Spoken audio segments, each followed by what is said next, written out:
Hi friends, today I want to read a book to you called Those Shoes. This book is by Maribeth Bullets. Based on the title and the cover, what do we think this book is going to be about? I want to read it with you. So let's get your book out and I want you to follow along with me.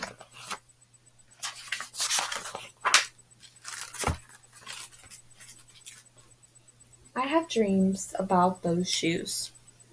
Black high tops, 2 white stripes. So you can see the shoes that he's talking about right here. And you can see Jeremy, our main character, look at the billboard. Grandma, I want them.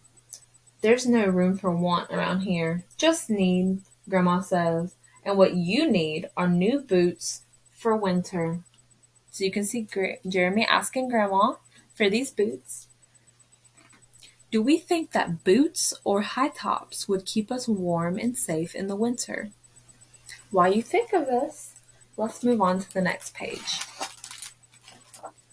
Brandon T comes to school in those shoes. He says he's the fastest runner now, not me. I was always the fastest runner before those shoes came along.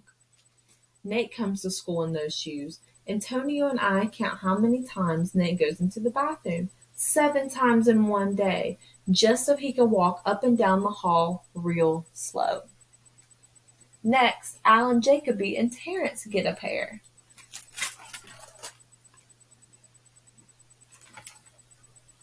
So you can tell that Jeremy is feeling a little left out because everyone in his school have these shoes and he doesn't. Let's see what happens next. Then, one day, in the middle of kickball, one of my shoes comes apart. Looks like you could use a new pair, Jeremy, Mr. Alfrey, the guidance counselor says. He brings out a box of shoes and other stuff he has for kids who need things.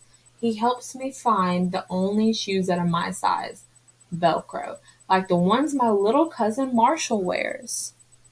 They have an animal on them from a cartoon I don't think any kid has ever watched. So Jeremy's shoes fell apart, and you can see Mr. Alfie helping him find a pair of shoes that will fit him. When I come back to the classroom, Alan Jacoby takes one look at my Mr. Alfie shoes and laughs, and so do Terrence, Brandon T, and everyone else. The only kid not laughing is Antonio Parker. Do we think Antonio could turn out to be a good friend for Jeremy? At home, Grandma says, "How kind of Mr. Alfrey." I nod and turn my back. I'm not going to cry about any dumb shoes. But when I'm writing my spelling words later, every word looks like the word shoes, and my grip is so tight on my pencil, I think it might bust. So we can see here when he's writing, and then when everybody's laughing at him in class. I do not think that was very nice. Shoes should not matter.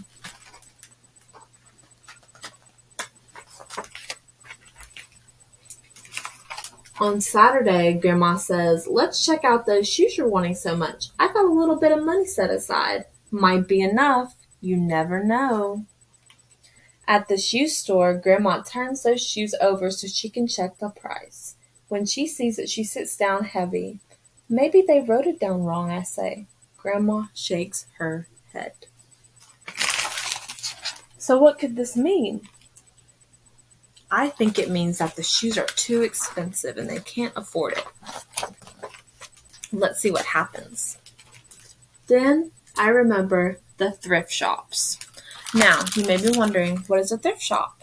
A thrift shop is where people can go and resell their clothes and buy them cheaper.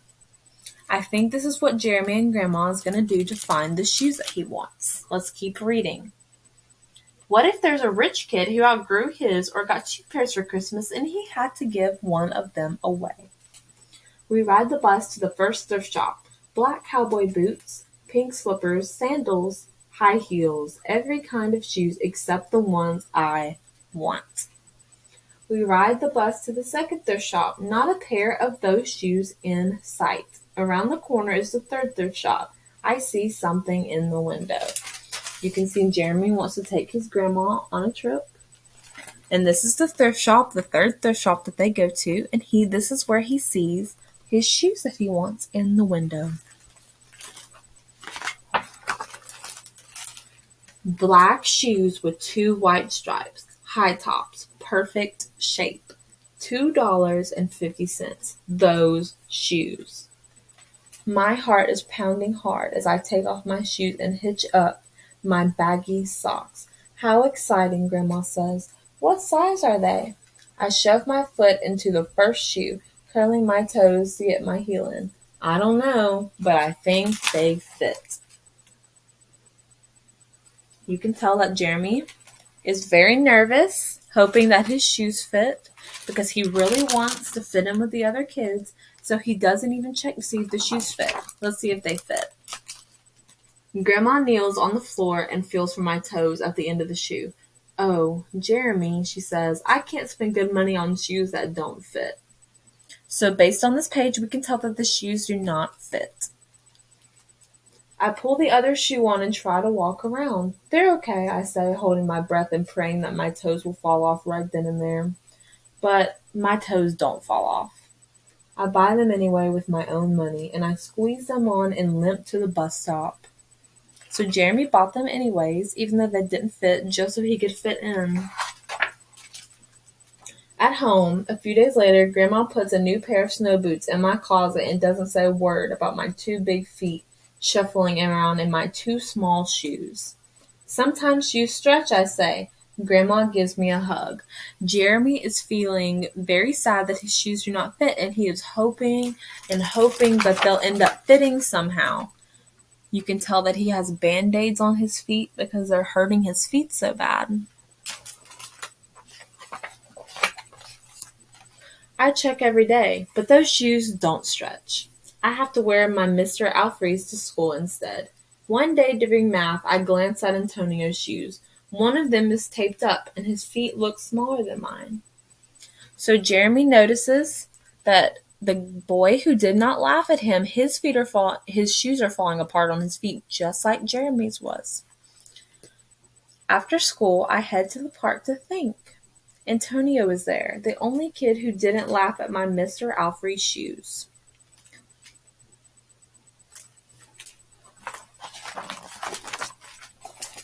We shoe baskets. A loose piece of tape on Antonio's shoe smacks the concrete every time he jumps. I think, I'm not going to do it. We leap off the swings. I'm not going to do it.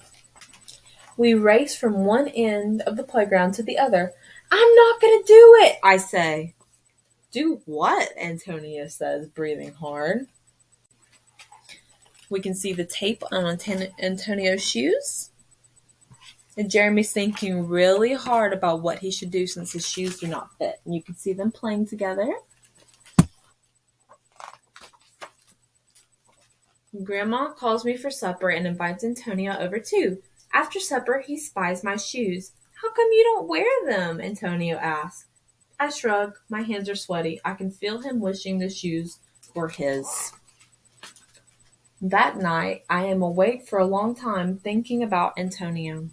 When that morning comes, I try on my shoes one last time. We can see that Jeremy is thinking about Antonio because he really wants to give Antonio those shoes, but he also wants to keep them for himself. What do you think Jeremy's going to do? Before I can change my mind, the shoes are in my coat. Snow is beginning to fall as I run across the street to Antonio's apartment. I put the shoes in front of his door, push the doorbell, and run. So we can see Jeremy pushing Antonio's doorbell and Antonio answering and him running away. It's snowing outside too, so I feel like these shoes will very much help Antonio out. At school, Antonio is smiling big in his brand new shoes. I feel happy when I look at his face and mad when I look at my Mr. Alfrey shoes. But later, when it's time for recess, something happens. Everywhere, there is snow. Leave your shoes in the hall and change into your boots, the teacher announces. Leave your shoes in the hall? It's when I remember what I have in my backpack. New boots. New black boots that no kid has ever worn before. Standing in line to go to recess, Antonio leans forward and says, "Thanks." I smile and give him a nudge.